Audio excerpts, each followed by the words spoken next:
ГСП онлайн. Городские новости сейчас.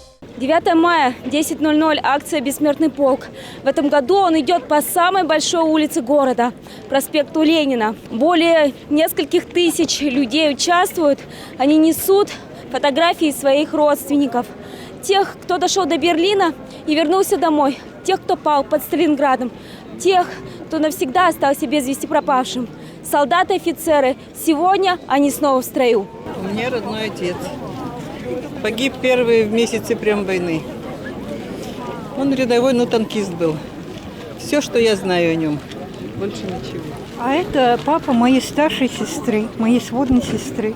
Он погиб 14 января 1945 года при штурме города Кёнигсберг. Похоронен в братской могиле под Кёнигсбергом. Моя тетя и ее муж.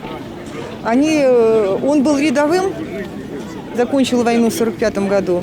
А тетя моя была у нас в Электрогорске, в Подмосковье. Был завод, стоял на рельсах в теплушках.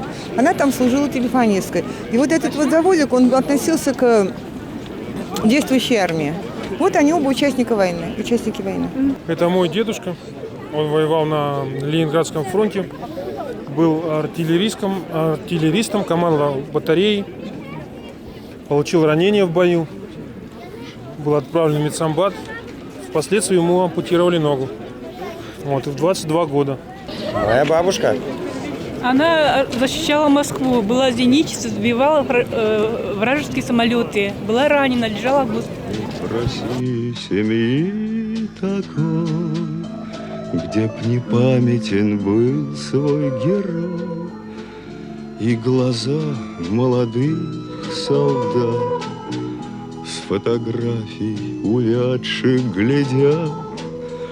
Этот взгляд словно высший суд для ребят, что сейчас растут.